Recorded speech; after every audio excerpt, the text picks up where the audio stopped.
Welcome to ADHD Whiskey. My name is Matt. Today, 1 Ounce Wednesday.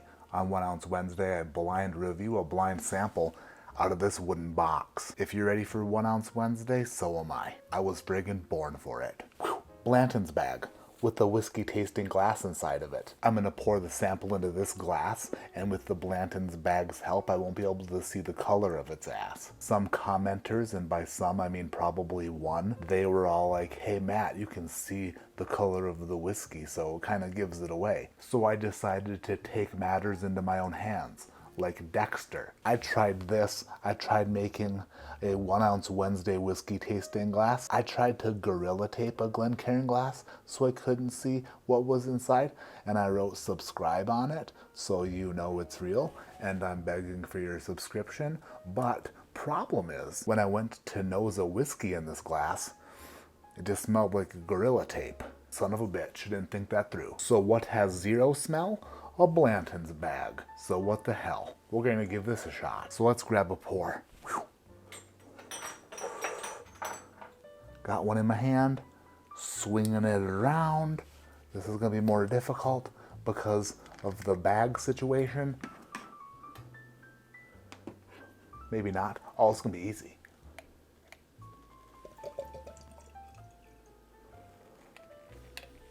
I can't see, and neither can you.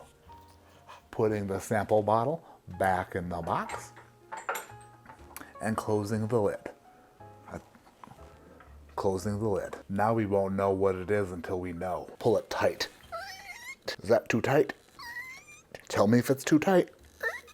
Oh, this is great. This is working out so good. Who never said ever that Blanton's bags weren't good for nothing? Giving it a swirl, I think. I can't quite tell if what is in the glass is swirling, but I imagine it is because I'm doing the swirling technique that I'm basically famous for. Bourbon? Oh, bag. Has a little bit of a funk to it.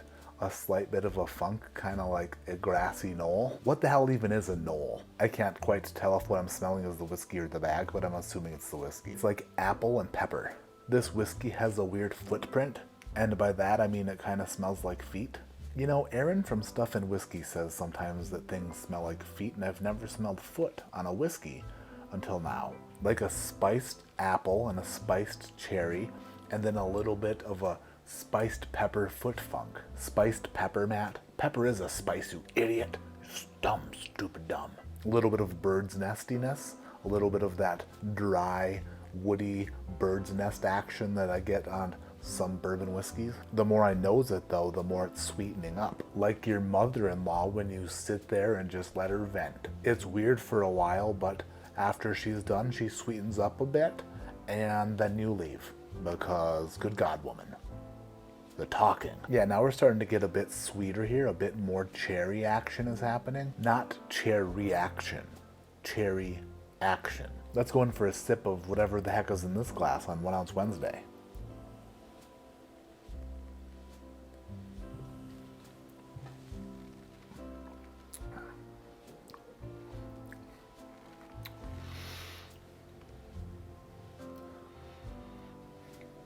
What is that sweet nectar?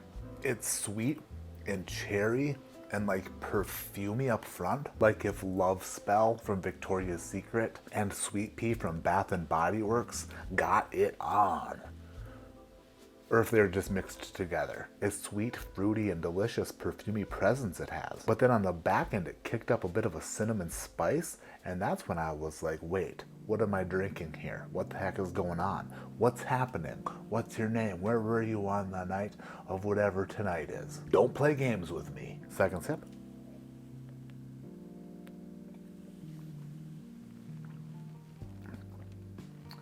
Mother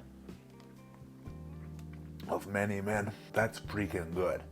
That is so damn good. The sweet candy notes of like a pink Laffy Taffy blended up with the delicious aged bourbon and Hawaiian punch concentrate. It's gotta be pretty old, I'm gonna guess 12 plus years, and I'm really enjoying it. Now that I've gotten that out of the way, I'm gonna undress this glass to find out how much I have left, because I have no idea how much I have left. What do we got? Just a sip. just a little bitty sip. I think that whatever is in this glass is going to be a special pour. It's going to be something that I may or may not have ever tasted before. Do I want to take the last sip before I score it, or after I score it and reveal it? I think that I'm going to give this whiskey a score and then reveal the pour and then save the last sip for after that, because I kind of want to taste it after I know what it is. Whatever is in here is very fruit forward. It definitely has a layer of spice on it. It is very, very oily. There is a very nice aged oak component built into it, but not overwhelming it. It's cohesive, and I would say it's an extremely comprehensive bourbon, whatever that means. I'll put the age at like 12 years and the proof at like 118. This whiskey receives a score from me of 8.6. Now that I've given it its fair blind score, let's now reveal what I was drinking and what I have a little bit left of. On 1 Ounce Wednesday, open the box. Open the box. You watched me drink. Oh, I got it in my hand.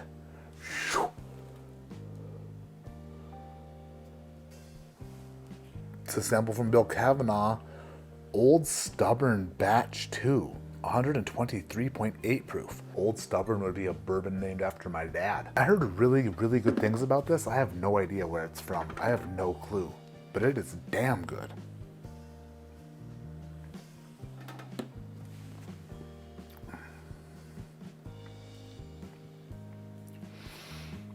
Wow. Information from Sealbox website. Yes, I'm over 21, damn it. I don't want to verify my birthday, don't make me do it. Rising Tide Spirits Old Stubborn Straight Bourbon Batch 2. That's a cool looking bottle. $250 it was sold for on sealbox.com. A marriage of equal parts 10, 11, and 12 year.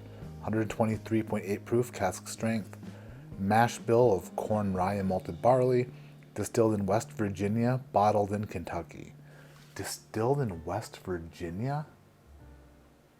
What the hell's in West Virginia? Almost Heaven, West Virginia, Blue Ridge Mountains, Shenandoah River. Life is old there, older than the trees, younger than the mountains, blowing like the breeze.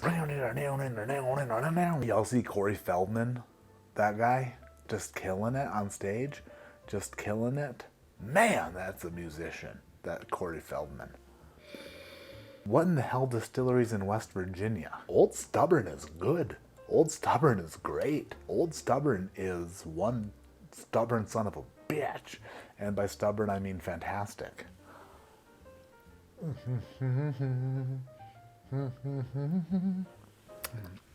John Denver would love that shit. The second release is a premium marriage of 10, 11, and 12 year barrels, cask strength, barely filtered. Pot still rye bourbon whiskey. The whiskey is never being produced again, is extremely limited. Please reserve yours today if you would like to be. God damn it, I didn't reserve it. Man, that is good. Old Stubborn is on my list of bottles to purchase if I ever come across one. Thank you, Bill Kavanaugh, for the sample of Old Stubborn. That friggin' rocked my socks, and I'm not even wearing any. I'm wearing $7 clearance from Walmart and one slides, as the kids call them. That's going to do it for today's video. Hit the subscribe button if you haven't. Hit the thumbs up whether or not you enjoyed this. And leave a comment down below. Tell me, who's the most stubborn person you know? My name is Matt. This is ADHD Whiskey. Like I always say, keep your head in the clouds but your mind on not being angry with anybody when you go to the gym, especially when it's your first day back to the gym. No matter what they say to you. No matter what they say. This morning, my wife and I dropped our children off at school. And as soon as we dropped them off, we beelined it. Or V-lined it.